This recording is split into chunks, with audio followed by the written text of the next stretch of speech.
Hello दोस्तों, तो आगे हम लोग को पी ब्लॉक में ग्रुप 15 पढ़ना है और पी ब्लॉक में ग्रुप 15 के लिए हम आपको उसके कोवैलेंसी वायलेंसी के बारे में डिस्कस कर लिए और इससे रिलेटेड जो बोर्ड एग्जाम में क्वेश्चन पूछे जाते हैं वो सभी क्वेश्चन को हम लोग कवर अप कर लिए हैं। ठीक है ना। आगे इसमें हम लोग को एटॉमिक रेडियाई के बारे में पढ़ना है, एटॉमिक रेडियस पढ़ना है ग्रुप वाइज, है ना। Electron negativity, ionization energy, electron affinity के बारे में देखना है। ठीक है ना। तो चलिए बिना विलंब किए स्टार्ट करते हैं। देखिए, अगर ग्रुप 15 के तत्वों की एटॉमिक या आयनिक एटॉमिक साइज की बात की जाए, अगर इसके एटॉमिक साइज की बात करें, एटॉमिक साइज की बात करें, ध्यान दीजिएगा, तो ग्रुप 15 में नाइट्रोजन, फास्फोरस, आर्सेनिक, एंटीमनी और बिस्मथ होता है। तो जब डाउन द ग्रुप आएंगे, ऊपर से नीचे आएंगे, तो जाहिर सी बात है कि इसमें क्या होता है, परमाणु की आकार क्या होती है, लगातार बढ़ती है। जैसे ये नाइट्रोजन परमाणु का आकार है, ये फास्फोरस का ऐसा ही आएंगे तो यहाँ पर आकार क्या हो जाएगा, इसका बढ़ जाएगा, काफी ज्यादा बढ़ जाएगा। तो डाउन द ग्रुप आ रहे हैं तो क्या हो रहा है, इसका साइज, रेडियस क्या हो रहा है, इंक्रीज कर रहा है। ठीक है ना। तो किसी भी ग्रुप में, मतलब बेसिकली ग्रुप 15 के लिए हम लोग देख रहे हैं, ऊपर से नीचे आने पर एटॉमिक साइज क्या होता है भाई, एटॉमिक साइज बढ़ता है। एटॉमिक साइज इसलिए बढ़ता है क्योंकि नंबर ऑफ जो ऑर्बिट है, सेल है, वह सेल की संख्या क्या होती है, बढ़ती है ना। तो इसको आप नोट कर सकते हैं। ठीक है। अब देखिए, इसके बाद अगला प्रॉपर्टीज की बात करें हम, आयोनाइजेशन एनर्जी की, ध्यान दीजिएगा।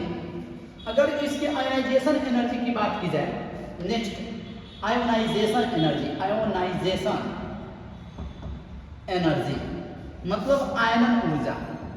आयोनाइजेशन एनर्जी का हिंदी क्या होता है, आयनन ऊर्जा। आयोनाइजेशन एनर्जी क्या होता है, आयनन ऊर्जा क्या होता है, या आयोनाइजेशन पोटेंशियल क्या होता है। तो आपको पता है कि गैसियस एटम होता है, आइसोलेटेड गैसेस एटम होता है, इसके वैलेंस शेल में ये इलेक्ट्रॉन होते हैं और इस इलेक्ट्रॉन को रिमूव करने के लिए हम इस एनर्जी को प्रोवाइड करते हैं, है ना। अगर ये इलेक्ट्रॉन अगर निकल जाता है तो जो एनर्जी प्रोवाइड किया गया है, इसी एनर्जी को आयोनाइजेशन एनर्जी कहा जाता है। मतलब किसी आइसोलेटेड गैसेस एटम के वैलेंस शेल से एक इलेक्ट्रॉन निकालने के लिए जितनी एनर्जी की आवश्यकता होती है, उसी एनर्जी को आयनन ऊर्जा कहा जाता है। ध्यान रहे, ये एटम क्या होना चाहिए, आइसोलेटेड, अकेले विलगित गैसियस एटम होना चाहिए। हमेशा इलेक्ट्रॉन रिमूव करेगा तो गैसियस एटम से करेगा। तो आप ये समझ गए भाई साहब, आयोनाइजेशन एनर्जी। अब देखो, अगर हम लोग ग्रुप में ऊपर से नीचे आएंगे,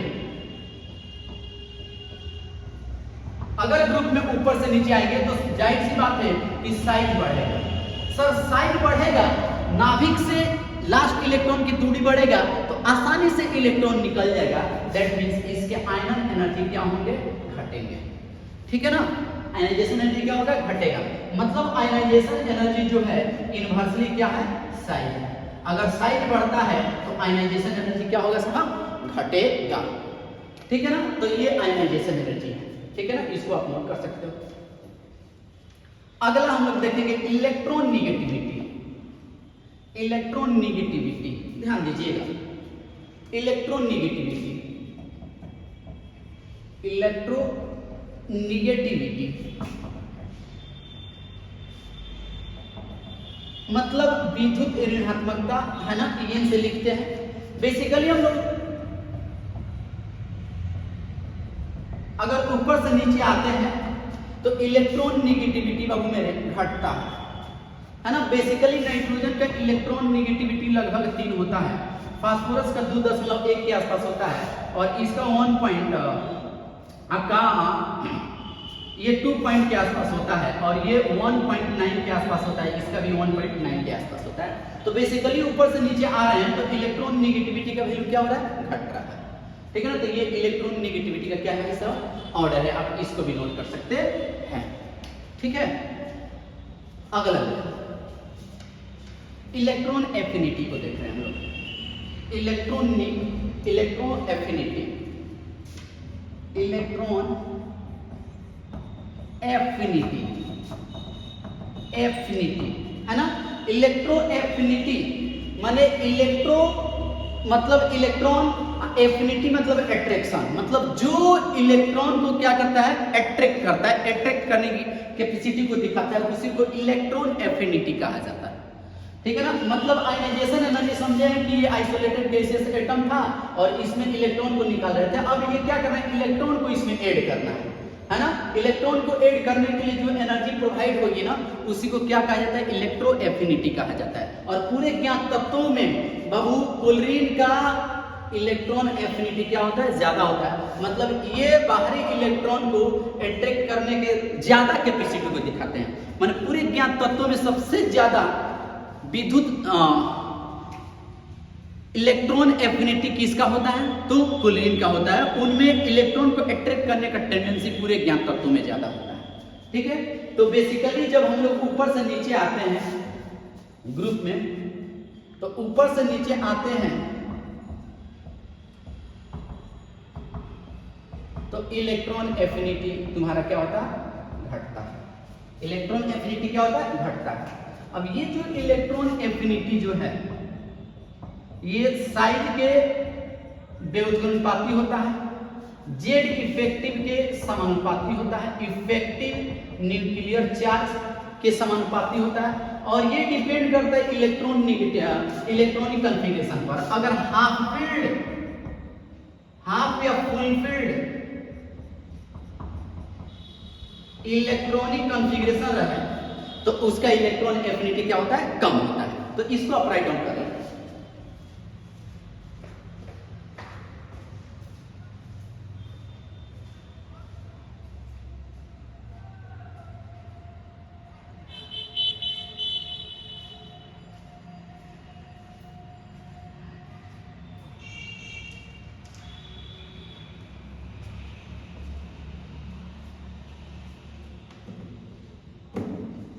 चलिए अब इसके आगे हम लोग फिजिकल प्रॉपर्टीज को कवर अप करेंगे, है ना साहब। चलिए फिजिकल प्रॉपर्टीज,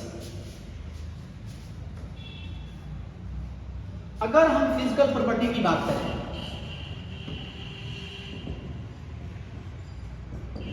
भौतिक गुण की बात करें, तो बाबू मेरे हमारे पास कौन कौन है, नाइट्रोजन है, फास्फोरस है, आर्सेनिक है, ग्रुप 15 के तत्व, एंटीमनी है, और क्या है साहब, बिस्मथ। तो इन दोनों में नाइट्रोजन और फास्फोरस जो होता है ये नॉन मेटल होते हैं, ध्यान रखना, ये क्या होता है भाई साहब, नॉन मेटल होते हैं, और ये दोनों मेटलॉइड्स होता है ना।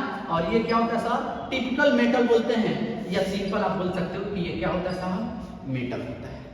ठीक है ना, ये ध्यान रहे, ग्रुप 15 में नाइट्रोजन फास्फोरस नॉन मेटल होता है ना, एंटीमनी बिस्मथ मेटलॉइड्स होता है, और ये क्या होता है, मेटल होता है।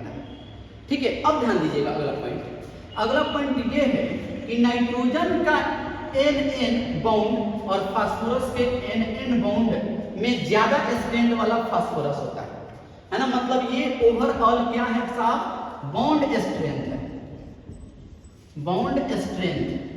बॉन्ड स्ट्रेंथ बोलो चाहे बॉन्ड एनर्जी बोलो, समानुपाती कर देते हैं बॉन्ड एनर्जी के, बात से ये बॉन्ड एनर्जी। अब देखिए कि जिसका बॉन्ड एनर्जी ज्यादा होता है, बॉन्ड स्ट्रेंथ ज्यादा होता है,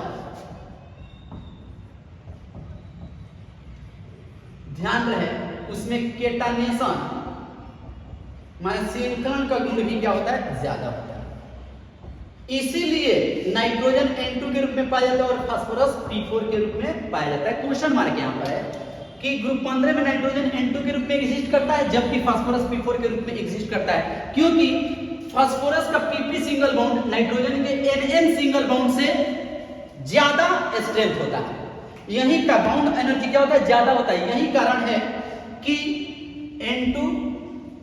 नाइट्रोजन N2 के रूप में एग्जिस्ट करता है और फास्फोरस P4 के रूप में एग्जिस्ट करता है, क्योंकि बॉन्ड एनर्जी बढ़ने से उसका केटानेशन प्रॉपर्टी श्रृंखलन गुण क्या होता है, ज्यादा होता है।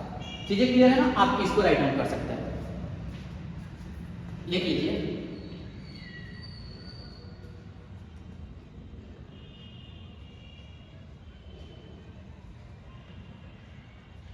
अब देखते हैं हम लोग ऑक्सीडेशन स्टेट ऑफ ग्रुप 15, इसको मिटा दें।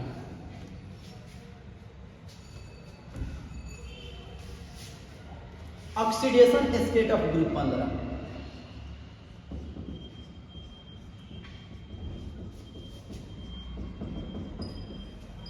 ऑक्सीडेशन स्टेट ऑफ ग्रुप 15 में सबसे पहले जनरल विन्यास हम लोग जानते हैं कि NH2 NP3 होता है, मतलब नाइट्रोजन, फास्फोरस, आर्सेनिक, एंटीमनी और साहब बिस्मथ है, ठीक है ना। तो इनके वायलेंस इलेक्ट्रॉन की बात की जाए साहब तो क्या होगा, 5 होगा। और वायलेंसी जैसे हम कहें तो वायलेंसी हम लोग लिखते हैं 8 माइनस वायलेंस इलेक्ट्रॉन, मतलब इस ग्रुप के तत्वों के लिए अगर वायलेंसी निकाला जाए तो क्या हो जाएगा, 8 माइनस वायलेंस इलेक्ट्रॉन माने कि कितना आ जाएगा, 3। ये जनरल वायलेंसी है, ये क्या साहब, जनरल वायलेंसी है। बेसिकली इस ग्रुप में अगर हम लोग नाइट्रोजन, फास्फोरस, आर्सेनिक, एंटीमनी और बिस्मथ की बात कर रहे हैं तो इनके कॉमन ऑक्सीडेशन स्टेट की बात की जाए, कॉमन ऑक्सीडेशन स्टेट की बात की जाए तो -3 होता है ना, +3 होता है और +5 होता है। ये इनका कॉमन ऑक्सीडेशन स्टेट है ना। दैट मीन्स यहां पर अगर बात करें बिस्मथ की तो बिस्मथ या कोई भी इसमें है +3 ऑक्सीडेशन स्टेट शो करता है और +5, लेकिन ग्रुप में ऊपर से नीचे आते हैं ना तो लोअर ऑक्सीडेशन स्टेट जो होता है वह ज्यादा स्टेबल होता है, ठीक है ना। मतलब पी बलक में ये इनट पेयर इफेक्ट आगे हम पढ़ाएंगे, इनट पेयर इफेक्ट अगर हम लोग डाउन द ग्रुप आते हैं पी बलक में तो लोअर ऑक्सीडेशन स्टेट का स्टेबिलिटी क्या होता है, ज्यादा होता है। बिस्मथ +5 में एग्जिस्ट करता है, इसका केवल एग्जिस्टेंस BF5 के रूप में है, ये एग्जिस्ट करता है। और ये जो नाइट्रोजन है इसका स्टेबल जो होता है NF3 होता है, ये स्टेबल होता है, ये क्या होता है, स्टेबल होता है। बाकी आप यहाँ क्लोरीन ले लीजिए या आयोडीन ले लीजिए, ब्रोमीन ले लीजिए, वह अनस्टेबल होता है। NCl3 तो ज्यादा विस्फोटक होता है, एक्सप्लोसिव होता है ना। तो आप इसको भी नोट कर लीजिए।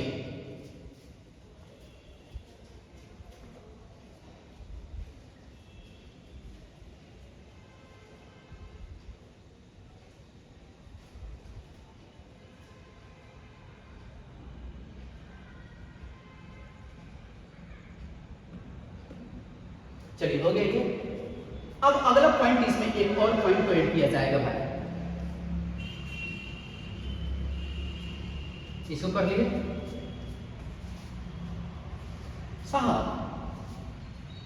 अगर नाइट्रोजन की बात करें, सिंगल नाइट्रोजन की बात करें तो नाइट्रोजन अपने ऑक्साइड में सभी प्रकार के ऑक्सीडेशन स्टेट प्रदर्शित करते हैं, मतलब +1, +2, +3, +4, +5 है ना, ये सभी शो करते हैं, है ना। मतलब कि only nitrogen show all types of oxidation state like +1, 2, 3, 4 and +5। केवल नाइट्रोजन अपने ऑक्साइड में सभी प्रकार के ऑक्सीडेशन स्टेट शो करते हैं, जैसे +1, 2, 3, 4, 5। एग्जाम्पल की बात करें जैसे N2 है ना, इसमें ऑक्सीजन -2 उधर जाएगा तब +2 होगा, 2 से भाग दोगे तब +1 ऑक्सीडेशन स्टेट में आ जाएगा। वैसे ही NO +2 में आएगा, N2O3 3 × 6 +3 में आएगा, NO2 +4 में आएगा, N2O5 +5 में आएगा। तो देखिए सभी प्रकार के ऑक्सीडेशन स्टेट को ये क्या कर रहे हैं भाई, दिखा रहे हैं, ठीक है साहब। तो आप इसको भी नोट कर लीजिए, स्पेशल केस नाइट्रोजन के लिए है, लिख लीजिए।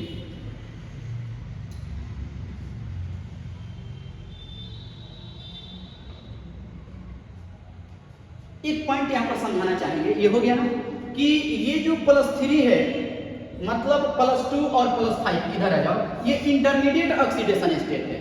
और ग्रुप 15 में इंटरमीडिएट ऑक्सीडेशन स्टेट जो होता है ना अनस्टेबल होता है, मतलब अनस्टेबल होता है वो क्या होता है, अपने कंपाउंड्स में अगर एग्जिस्ट कर रहा है +3 में तो वह डिस्प्रोपोर्शनेट हो जाता है। मतलब देखिए इसको कर लिए,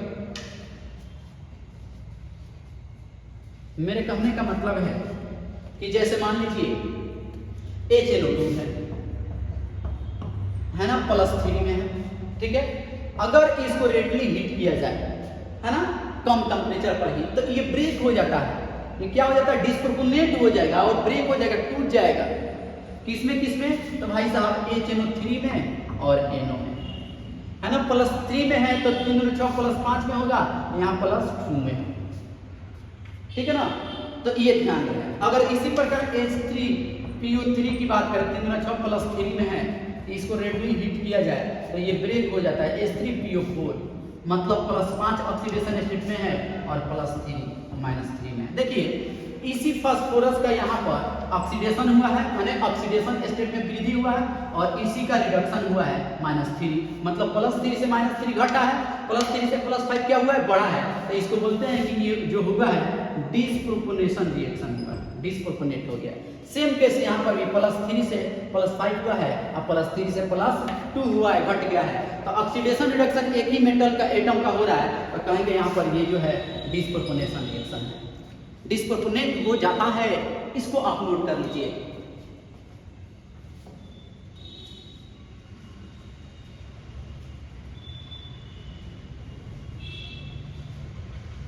है ना। अब देखिए, अब एनोमलस बिहेवियर ऑफ नाइट्रोजन, है ना। अगला है एनोमलस बिहेवियर ऑफ नाइट्रोजन, मतलब नाइट्रोजन के असामान्य व्यवहार। ग्रुप 15 में नाइट्रोजन के असामान्य व्यवहार। अच्छा, नाइट्रोजन के असामान्य व्यवहार मतलब ग्रुप 15 में नाइट्रोजन का कुछ प्रॉपर्टीज क्या होता है, अपने रिस्पेक्टिव एलिमेंट्स जो होते हैं फास्फोरस, आर्सेनिक, एंटीमनी, बिस्मथ, उनके सापेक्ष ये अपना बिहेवियर अलग प्रदर्शित करते हैं, माने एनोमलस बिहेवियर होता है, असामान्य गुण होता है। किसके कारण? तो सबसे पहला कारण होता है स्मॉल साइज, छोटा आकार के कारण। दूसरा हाई इलेक्ट्रॉन नेगेटिविटी। तीसरा अनएवेबिलिटी ऑफ डी ऑर्बिटल,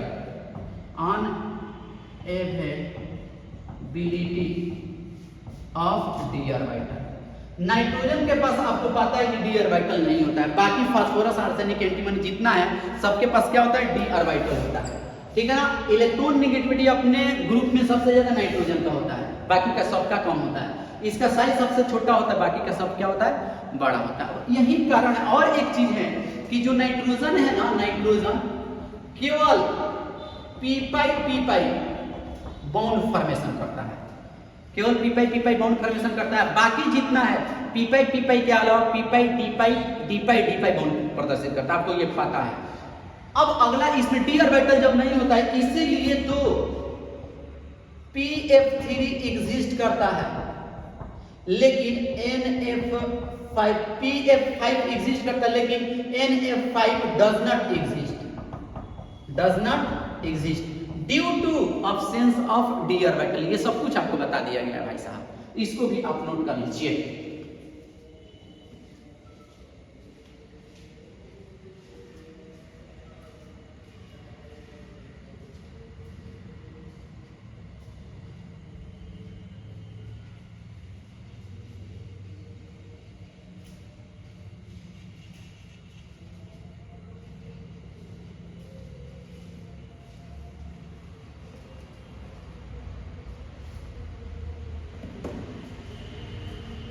चलिए, अब ये सब फिजिकल प्रॉपर्टीज था, इसके केमिकल प्रॉपर्टी को कवर कर रहे हैं। आज अब अपने को हेडिंग लगाना है केमिकल प्रॉपर्टीज, ठीक है। इसका नाइट्रोजन का केमिकल प्रॉपर्टी, नाइट्रोजन फैमिली का, है ना। रासायनिक गुण, है ना।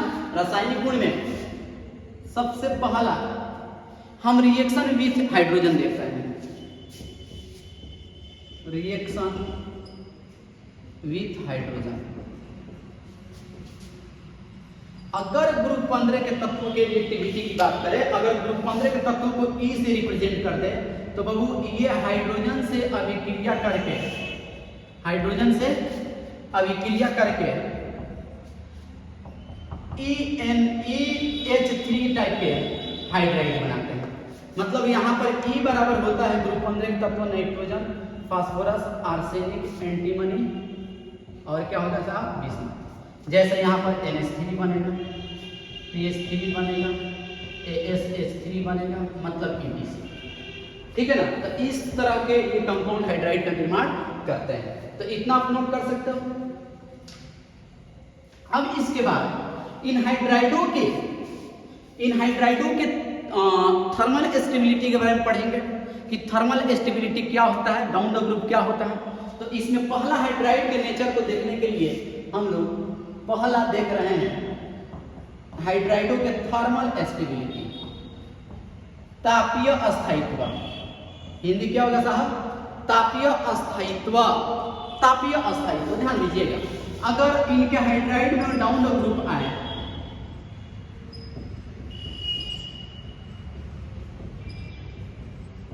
इनके हाइड्राइड में डाउन द ग्रुप आए हैं, तो जो एच बॉन्ड है ना, ये क्या होगा? वीक होगा और इजीली रिलीज हाइड्रोजन, है ना। इजीली ये क्या करेंगे? रिलीज। ये क्या होगा? ये क्या होगा? कमजोर होगा, बॉन्ड वीक होगा। एक सिंगल बॉन्ड क्या होगा? वीक होगा, जिसकी वजह से हाइड्रोजन को ये आसानी से रिलीज कर देते हैं। तो इसलिए इसका थर्मल स्टेबिलिटी क्या होता है? ऊपर से नीचे आने पर घटता है। टीएस थर्मल स्टेबिलिटी क्या होता है? घटता है ना। तो आप इसको नोट कर लीजिए, थर्मल स्टेबिलिटी को।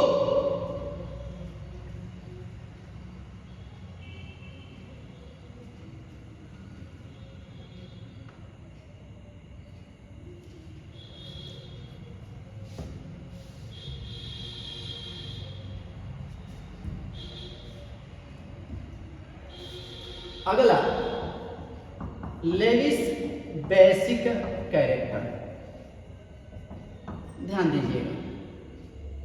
लेविस बेसिक कैरेक्टर है ना, लेविस क्षारीय गुण या प्रकृति। तो जब हम इनके हाइड्राइड में ऊपर से नीचे आते हैं ना बाबू, तो ये क्या होता है? बेसिक कैरेक्टर घटता है। बेसिक कैरेक्टर क्या होता है? घटता है। क्यों? अगर हम नाइट्रोजन के साइज की बात करें, मान लो इतना बड़ा है, और फास्फोरस धीरे धीरे नीचे आएंगे, डाउन द ग्रुप क्या होगा? साइज बढ़ेगा। तो सबके पास एक लोन पेयर होता है। तो यहाँ पर स्मॉल साइज होने की वजह से यहाँ पर लोन पेयर का इलेक्ट्रॉन डेंसिटी ज्यादा है। तो लोन पेयर का इलेक्ट्रॉन डेंसिटी जब ज्यादा है, तो ये आसानी से इलेक्ट्रॉन को पेयर को क्या कर सकता है? प्रदान कर सकता है, जिसकी वजह से इसका बेसिक नेचर क्या होता है? इन सबों से अधिक होता है। अगर जैसे जैसे नीचे आ रहे हैं, तो लोन पेयर तो ज्यादा डिस्टेंस पर होने लगेगा ना। तो इलेक्ट्रॉन डेंसिटी ज्यादा स्पेस है तो इलेक्ट्रॉन डेंसिटी कम है, यहाँ कम स्पेस है तो वहीं इलेक्ट्रॉन डेंसिटी क्या हो गया? बढ़ गया। तो जब हम ऊपर से नीचे आते हैं तो साइज बढ़ता है, सेंट्रल एटम का साइज बढ़ता है, जिसकी वजह से सेंट्रल एटम पर इलेक्ट्रॉन डेंसिटी घटता है। फलतः डेंसिटी घटने से बेसिक कैरेक्टर क्या होता है भाई साहब? घटता है। अब एक क्वेश्चन तुम्हारे लिए कि NH3 का क्षारीयता PH3 चाहे SH3 से अधिक होता है, क्यों?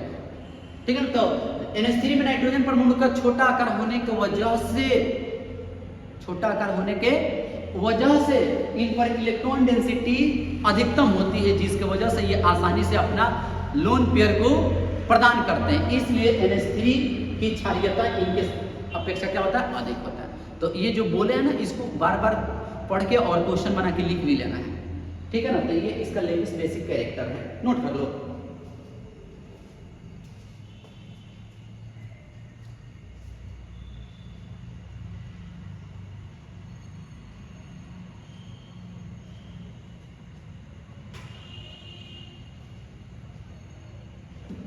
हो गया ना। चलिए अब रिड्यूसिंग पावर की बात करेंगे। अगर रिड्यूसिंग पावर या टेंडेंसी की बात की जाएगी, ठीक है ना। अगला अपचायक शक्ति, प्रबलता, अपचायक प्रबलता। अपचायक प्रबलता उसका ज्यादा होता है जो आसानी से हाइड्रोजन को क्या करते हैं? रिलीज करते हैं। ऊपर से नीचे आएंगे, जाहिर सी बात है साइज एटम का क्या होगा साहब? बढ़ेगा। और जब साइज एटम का बढ़ेगा तो ई सिंगल बॉन्ड एच बॉन्ड क्या होगा?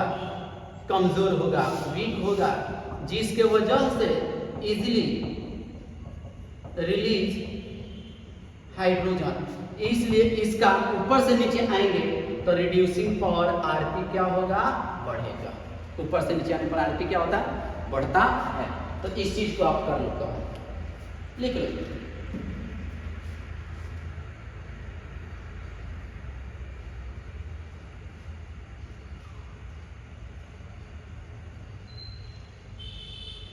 हो गया साहब। अब आ जाइए,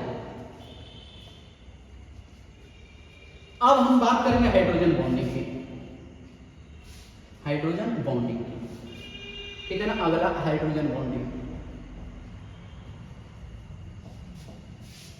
अगर हम हाइड्रोजन बॉन्डिंग की बात करें तो इन ग्रुप में केवल नाइट्रोजन ही हाइड्रोजन बॉन्ड का निर्माण करता है ड्यू टू स्मॉल साइज और high electron negativity for H bond due to small size and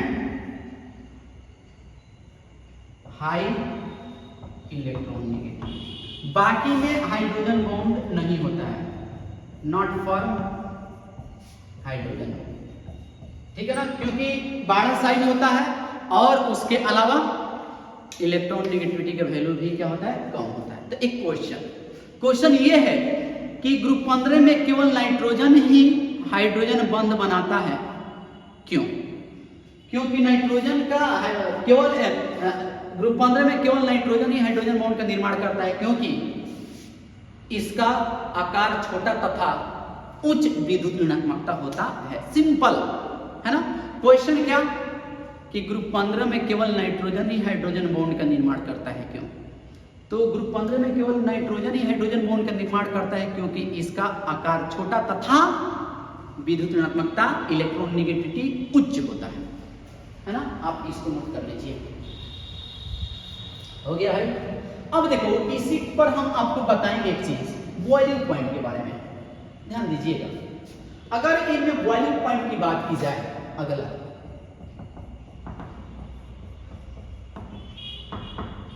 क्वथनांक की बात की जाए, ध्यान दीजिएगा, इसको मिटाना पड़ेगा। अगर इनमें बॉइलिंग पॉइंट की बात करें तो बेसिकली ऊपर से नीचे आएंगे तो बॉइलिंग पॉइंट बढ़ता है, लेकिन करेक्ट ऑर्डर ये होता नहीं है। हाइड्रोजन बॉन्ड के वजह से NH3 का बॉइलिंग पॉइंट सबसे ज्यादा होता है, ठीक है ना। फिर BiS3 का, फिर SbS3 का, और फिर AsH3 का, और फिर आपका क्या हो जाएगा PH3 का, ठीक है ना, PH3 का। तो ये ध्यान रहे ड्यू टू हाइड्रोजन बॉन्ड। अब क्वेश्चन यहां पर और एक क्वेश्चन कि NH3 का क्वथनांक PH3 या इन सबों से अधिक है, क्यों? तो NH3 हाइड्रोजन बॉन्ड का निर्माण करता है, इसलिए इन सबों के अपेक्षा NH3 का क्वथनांक क्या होता है, ज्यादा होता है। बोर्ड एग्जाम का क्वेश्चन है ये।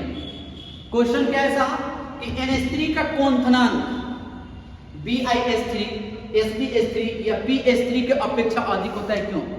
तो NH3 का क्वथनांक BiS3 या PH3 से अधिक होता है क्योंकि NH3 में हाइड्रोजन बॉन्ड पाया जाता है। यही कारण है कि NH3 का क्वथनांक क्या होता है, ज्यादा होता है, ठीक है, नोट कर सकते हो इसको।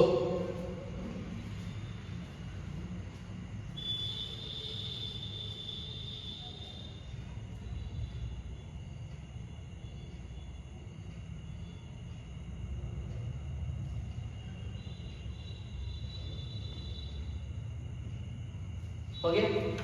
अगला पॉइंट हम लोग समझेंगे रिएक्टिविटी टुवर्ड्स ऑक्सीजन, है ना। पहले हाइड्रोजन के साथ अभिक्रिया देखिए, अब जो हम लोग देखेंगे रिएक्शन विथ ऑक्सीजन। ध्यान देना विद्यार्थी, अगर ऑक्सीजन के साथ अभिक्रिया की बात करें तो ग्रुप 15 के लिए एलिमेंट्स हैं और ऑक्सीजन के साथ जब अभिक्रिया कराई जाती है तो निम्न प्रकार के ऑक्साइड बनाते हैं, E2O3 एंड E2O5 प्रकार के ये क्या बनाते हैं भाई, ऑक्साइड बनाते हैं, जैसे N2O3 और N2O5, ठीक है ना, P2O3 एंड P2O5, है ना। निम्न प्रकार के क्या बनाते हैं भाई साहब, ऑक्साइड बनाते हैं। अब ध्यान दीजिएगा, अब इसमें होता क्या है कि नाइट्रोजन फैमिली में जो N2O3 होता है और P2O3 होता है, ध्यान रहे ये एसिडिक नेचर का होता है, अम्लीय प्रकृति का होता है, एसिडिक होता है। इसके अलावा अगर हम लोग AS2O3 और Sb2O3 की बात करें, मतलब यहां पर सिंपल लिख सकते हैं कि oxide of AS and Sb, AS and Sb, इनके जो ऑक्साइड होते हैं साहब ये एम्फोटेरिक नेचर के होते हैं, उभयधर्मी प्रकृति के होते हैं, एम्फोटेरिक होता है। और ऑक्साइड ऑफ बिस्मथ की बात करें तो ये बबू बेसिक होता है, माने क्षारीय प्रकृति का होता है, ये ध्यान रहे। ग्रुप 15 में नाइट्रोजन फास्फोरस के जो ऑक्साइड है क्या होता है, एसिडिक होता है, अम्लीय होता है। और आर्सेनिक एंटीमनी का जो ऑक्साइड होता है वह एम्फोटेरिक होता है, उभयधर्मी प्रकृति का होता है। और जो बिस्मथ का ऑक्साइड होता है वह क्या होता है, बेसिक नेचर का होता है। इसको आप नोट कर लें।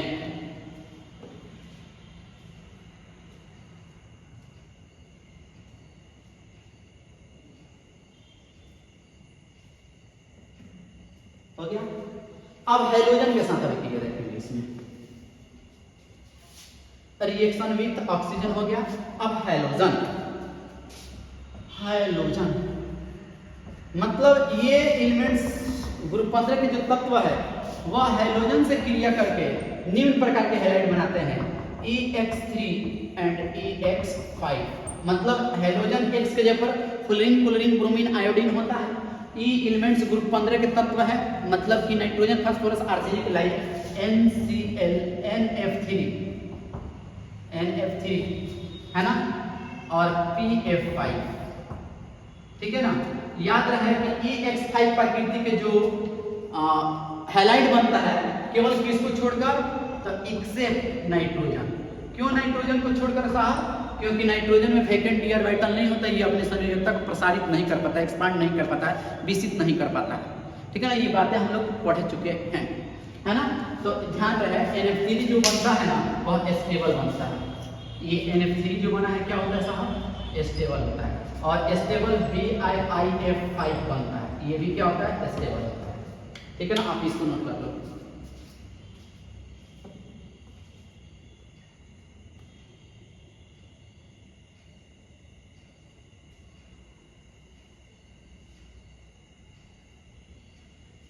हो गया। अब लास्ट एक चीज आज के लेक्चर के लिए कर देते हैं, रिएक्शन विथ मेटल, ठीक है ना। ध्यान दीजिएगा, रिएक्शन विथ मेटल मतलब धातु के साथ अभिक्रिया। सिंपल कि अगर एलिमेंट्स ग्रुप 15 के तत्व है, ठीक है ना, अगर ये मेटल से अभिक्रिया करते हैं तो इनका भी कुछ वैलेंसी होगा। मान लो इसका वैलेंसी 1 से इसका वैलेंसी y है, तो ये बनाएगा क्या भाई साहब, EY और MX, है ना, इस टाइप के। जैसे मान लीजिए मान लीजिए नाइट्रोजन ले लिए और यहाँ पर कैल्शियम ले लिए, तो क्या बनेगा आपका, इसका वैलेंसी 2 और इसका 3 क्रॉस कर दो तो क्या बनेगा, Ca3N2 बनेगा। कैल्शियम नाइट्राइड, कैल्शियम नाइट्राइड, ठीक है ना, कैल्शियम नाइट्राइड। इस प्रकार का क्या बनाते हैं, नाइट्राइड बनाते हैं। लाइक आपका हो जाएगा Ca3P2 फॉस्फाइड हो जाएगा, ठीक है ना, Mg3N2 है ना, मैग्नीशियम नाइट्राइड बनाएगा। तो ये क्या था, मेटल के साथ क्रिया, ठीक है ना। अब अगले क्लास में हम लोग पढ़ेंगे compounds of nitrogen. Compounds of nitrogen में जैसे die nitrogen, oxide of nitrogen, इसके अलावा अमोनिया NH3, इसके अलावा नाइट्रिक एसिड HNO3, है ना, नाइट्रस एसिड HNO2 के बारे में अध्ययन हम लोग करेंगे। अब मतलब ओवरऑल हम लोग आ गए हैं कंपाउंड्स ऑफ नाइट्रोजन फैमिली, ठीक है ना। चलिए फिर इसके आगे अगले क्लास में